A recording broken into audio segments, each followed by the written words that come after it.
Hello and welcome everyone to Total War Arena. This is my overview video of the closed alpha so far. The NDA has now dropped, so I can start making videos or start releasing videos. I've got several battles that I've been playing alongside Warrior Sparta and Alex the Rambler, because it's certainly loads of fun playing as a team in this. I actually still say it's actually quite fun to play on your own in this as well, and you can have a great time too. You obviously just have to work, hope that the other 9 players that you're playing with are pretty reasonable and know what they're doing. Otherwise, you might be doing a lot of hard work yourself trying to defend the base and push. But for the most part, you know, perfectly fine to play on your own or as a team. But yeah, I'll have some battles going up in the next couple of hours from some recordings that I did with Warrior Sparta and Alex the Rambler, looking at you know, just kind of some battles, me playing as Germanicus with tier 5 units, which as you can see is what I've got on screen at the moment. But I thought this video, I just wanted to go over kind of some of the basics of Arena, give you guys an overview, what you can expect, but also feel free to use the comment section of this video to, you know, request Arena based content. You know, do you want me to take a look at some of the Greek commanders? Do you want me to show you battles with tier 1 units? You know, let me know what sort of combinations you'd like to see, or if you're just happy to see battles, you know, constantly going on, then let me know. I'm planning on uploading a couple of battles each week from Arena, as I kind of push through and try and level up my troops. At the moment, you can see I'm using the tier 5 Hastati, and I've already upgraded them, their armour and their shields a little bit, but I've got one more armour upgrade before I can get to the Principe upgrade. And there they are there. And then from the Principe upgrade, I can actually go off on 2 different ways. I can go and get Equites, or I can go for Legionaries, if I want to continue the heavy infantry line that I've been going with so far, or over and get some cavalry, which is pretty good fun. Something I want to show as well while we're here, so these upgrades, they actually change the armour that your units have, so you can see the helmets, they start off, this is what they'll look like when you first get them, but obviously as you gain experience by battling with units, you get, there's 2 types of experience. There's unit experience and there's commander experience. Commander experience levels up your commander, which for me right now is Germanicus. Unit experience obviously goes into buying upgrades for your troops. Once you've kind of unlocked one with your unit experience, you then have to buy it with silver, which is used to purchase most things in the game. You've also got gold up here. That's kind of premium currency, used to buy kind of premium units in there, but I'll talk about that later, and why at the moment Creative Assembly are very keen and, you know, are clear on point to avoid pay to win with their gold system. They're looking to go for kind of a similar system that, say, Dota 2 has, where the majority of the purchases, well, in fact, Dota 2, all of the purchases are cosmetic. Basically, they have no impact on the actual on your ability to play the game. It's not even like you know, some other MOBAs that make you unlock extra heroes by paying real money. In Arena, you can unlock extra generals with other money, but that doesn't really unbalance it too much from what I've seen. So an example would be, if we go over to these guys, I've actually already unlock them because we just, in the closed alpha, we got given loads of free gold anyway. But Alexander the Great, I think, costs 10k premium currency. But essentially, it's just that's quite common to unlock new heroes within this genre of gaming anyway, as a premium currency. But that doesn't, you know, he's no, you know, he's not going to be superior to some of the other ones. In certain situations, he might, and if you use him with, you know, cavalry, obviously, Alexander the Great, it makes sense that he'll be good with cavalry. But yeah, that doesn't really impact too much with the you know, people thinking it's pay to win model. It was a question I asked during my interview, something I was keen to find out, because I know lots of people have been commenting on videos saying, you know, is it just going to be pay to win? So far, no, I've not seen that. You know, some of the things you can buy are extra dies if we actually come up here, so you can convert gold to silver if you need more of that, which is, again, pretty standard. You can convert unit XP, but that is to convert unit XP to commander XP, so it means you can level up your commander to a high level to make your commander better, but that still means that you won't have the higher tier units, because you'll have to have played the game to level them up. So even if you do convert all your unit XP to give yourself a level 10 or tier 10 commander, you can't instantly grab all those top units. You have to then actually play the game, so no pay to win to actually pay to play there with the units all the way through the tiers to then get back up to tier 10 to where your general is.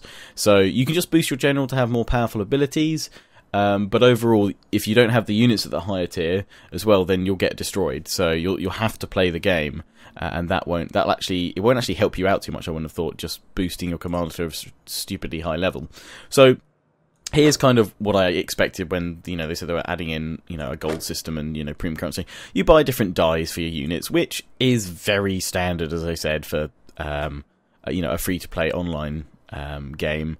So really, this makes kind of perfect sense for the model of game they're creating, considering it's free to play.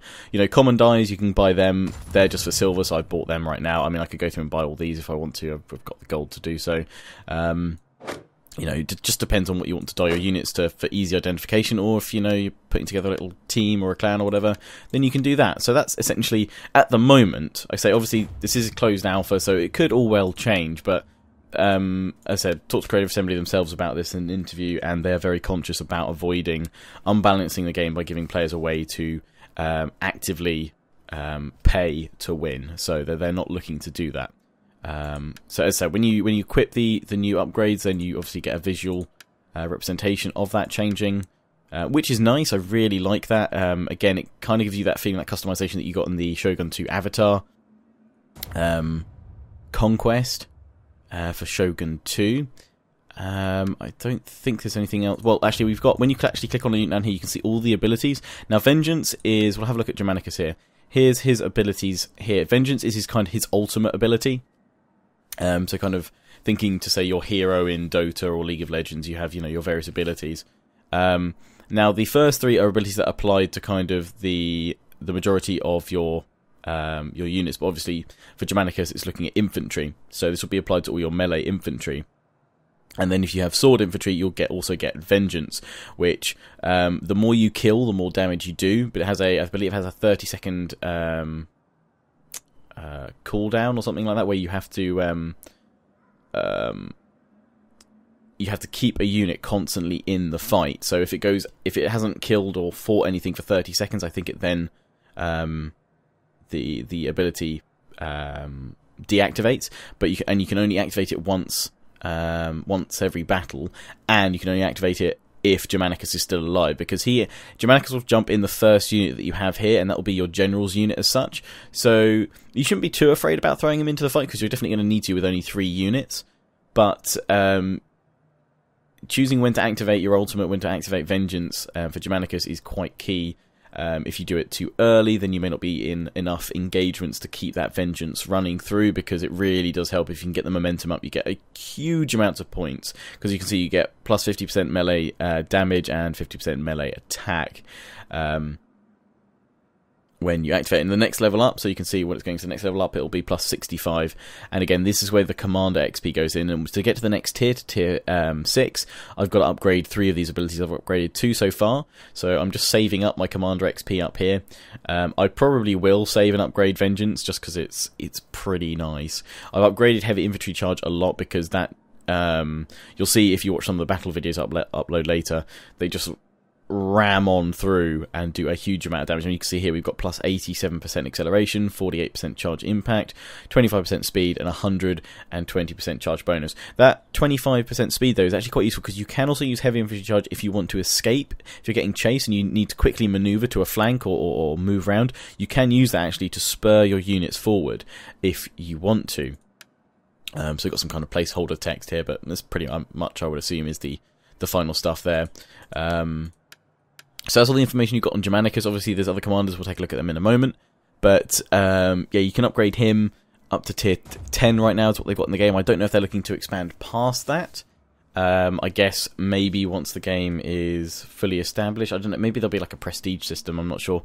They have a previous event sort of mentioned that they're there. It's all things they're considering. But again, the game's in closed alpha. So, I mean, I don't know how much the final product's going to look like this. I would think that the core things are going to look pretty similar, the upgrades and what have you, but you know, a lot could change. So anyway, now we've looked at Germanicus. Obviously those abilities are showing up on the Hastati here, those first 4 abilities from Germanicus, plus Hastati have their own abilities of parry and advance, which trades off boost in speeds for less melee attack, so you need to get ready to deactivate that once you're in combat. You also have consumables, which I've got to restock automatically. I've added Artisan Armorsmith and Artisan Weaponsmith, which adds more melee attack and more armor.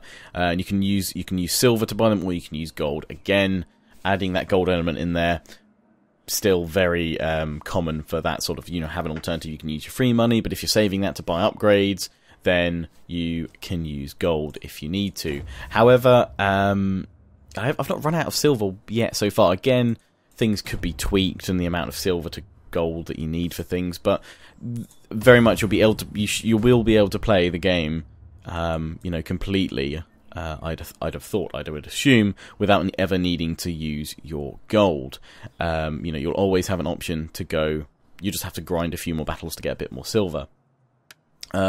So just briefly talking, obviously gold units now, because this is where I think people have heard about these and then they think it's pay to win. So let's talk gold units. We'll look at the Tarentine cavalry, for example, and compare them up against the Equites. So you can actually see how the stats change between the two. So the Equites actually have more morale than the Tarentine cavalry. These guys have more visibility than the Equites, but they're serving different roles, really. You know, these guys are they're a missile based unit, whereas these are a melee-based cavalry unit. But still, one of the key things to look at is right here. Look at the Tarentine cavalry with their options of upgrades, and then look at the Equites with all of their options of upgrades. That's because the Equites are a free unit that you just have to unlock via having enough unit experience to unlock, and obviously unlocking the previous unit, which is the Principes, which I still need to get through by upgrading my Hastati. Tarentine cavalry, I can buy them with 12,000 gold right now, and I can activate them, and I can use them right now, and they're good against archers, weak against pikes. Makes sense. However, so while the Tarentine cavalry, when you first get, and most gold units, when you first get into a tier, so when you first get to tier 5, for instance, if you then bought the Tarentine cavalry, for the first few battles, you'd actually be doing alright. You know, you probably have a slight advantage against some of the other players coming in with just their troops from tier 4 that they haven't quite upgraded to tier 5, or the first tier 5 units that they bought. You might have a slight advantage. Again, it is more depends on how you actually play and what have you. But essentially, you've given yourself instant access to a cavalry unit, which I believe for Rome is their first. Oh no, you can get auxiliary cavalry again as a gold unit before, and again that's kind of the tempting factor of, I guess, picking up some of these gold units early on. It allows you access to units that you wouldn't normally get for a few more tiers by using the units that are free. However, they have no upgrades. And a fully upgraded unit, like comparable unit, is going to be loads better than your standard gold unit, which cannot be upgraded. I'm trying to think if there's an example I can give you guys here. So, I mean, the javelins are not the same because they're not archers, but I was looking at some of the Greek units, the spears. You've got the Myrmidons at tier 3. In fact, we'll go and take a look at them. Quickly jump on over to Leonidas here. So if we select Leonidas, step, bear courage in mind. So you've got the Myrmidons here.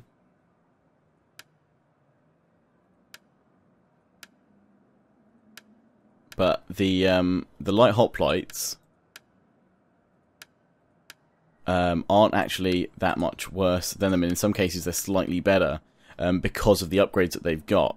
And you can see where the Myrmidons come in with a fair few things. But you can also see where the light hoplites have gained some extra bonuses to boost their stats up across the board, and where they've kind of caught up with the Myrmidons. So while you may start off with a gold unit that is more powerful to begin with, it's actually better to push on through Rome achieves greatness. with the free units that you have and upgrading them, getting all that experience, getting all those upgrades for them, getting the extra armor and what have you, because they will then be better than the gold unit that you can buy just to play with instantly. If you do want to, you know, grab some cavalry, I think playing on your own, if you do buy the gold unit, then you'll be like, oh yeah, this is great, and if you want to level up your commander by getting huge amounts of points and using that as commander XP and converting your unit XP over, then yeah, that makes sense to boost your commander. But as we said, that just unlocks more powerful abilities for your commander. It doesn't unlock you more powerful units, which are going to be the kind of the core part of your gameplay and the core part for Arena. So really, it's so much more advantageous to just stick with the free units, I find, and going through and upgrading them, because they'll become more powerful than any of the gold ones that you can get, you know, later down the line.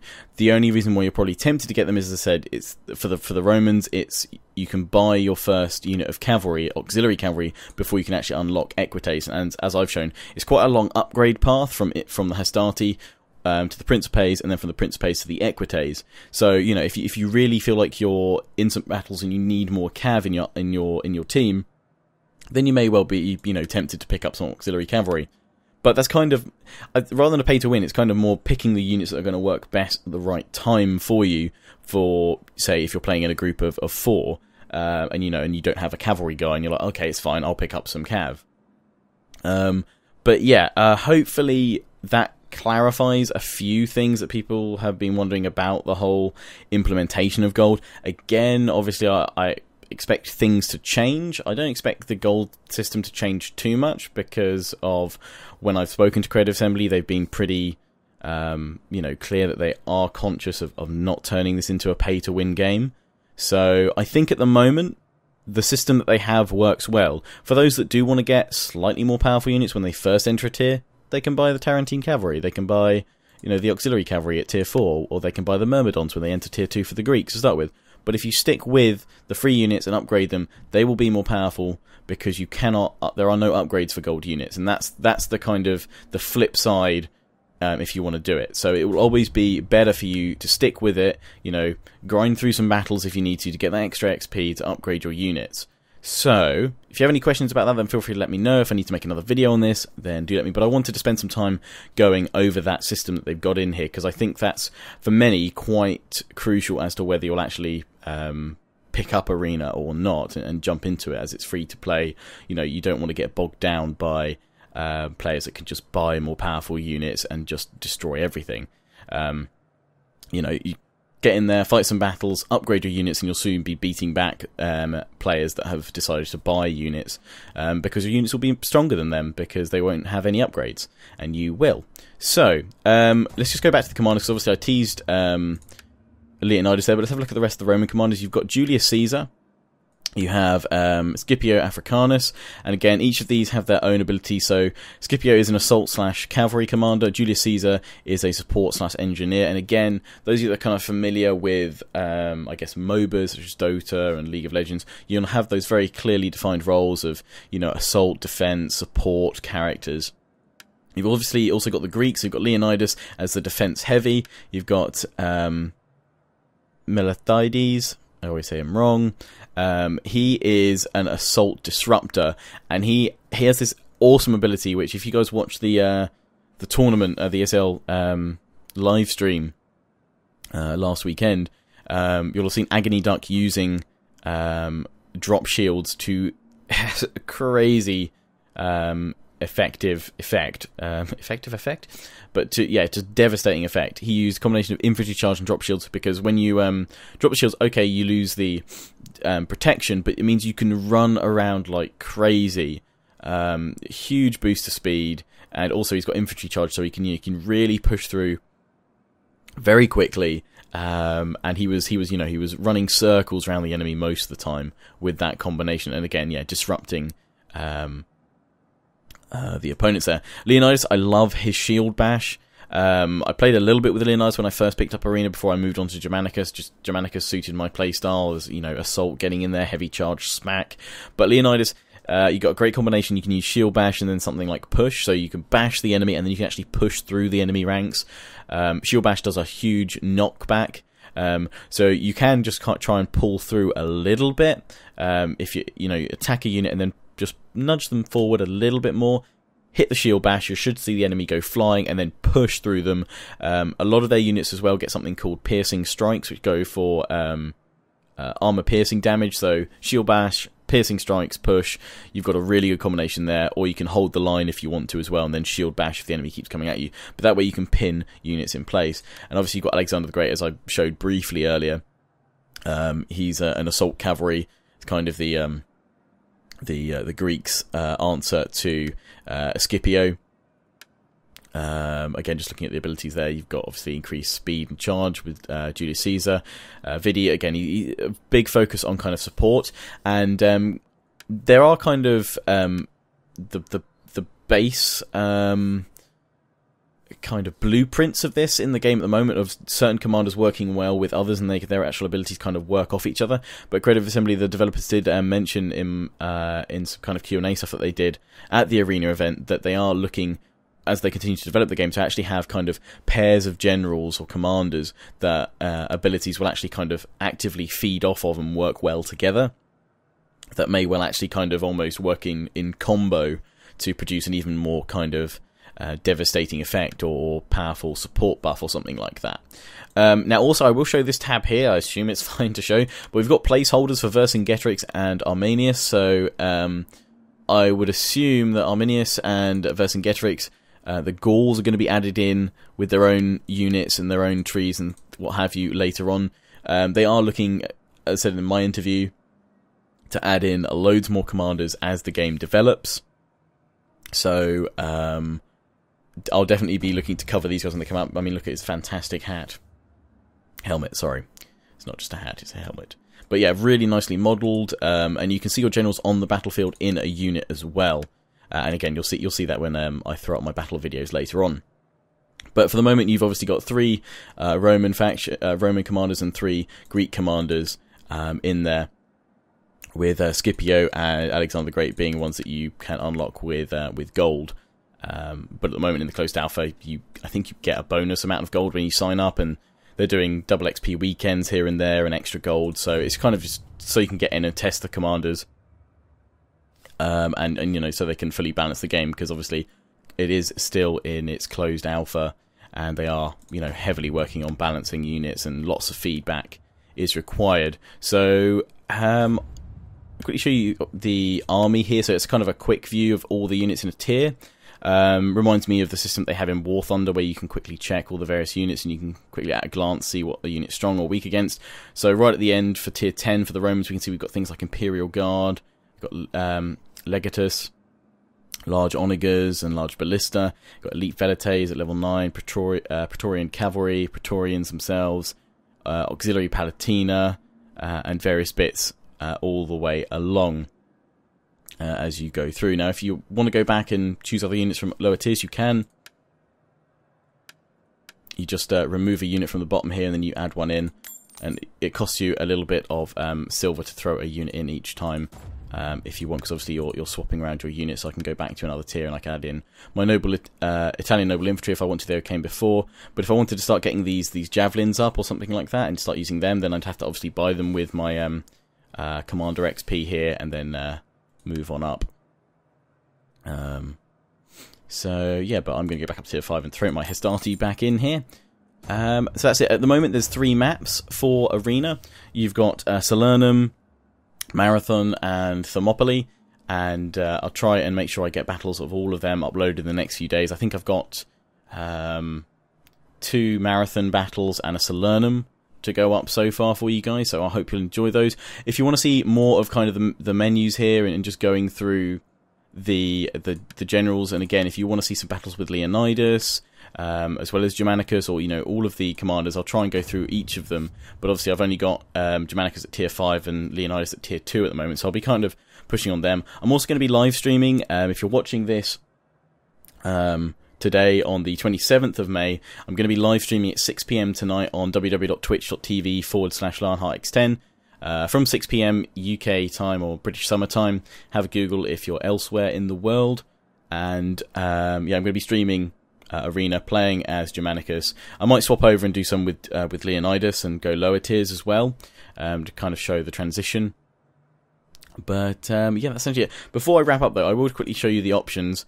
I'll show you the graphics that you have, the options here so far. Obviously I'm running on a GTX 980, an i7, 8 gig of RAM. Although, I mean, my graphics card should technically have 4 gig of memory there, but it's only detecting 3, but that's probably something I could change the preference files or something like that.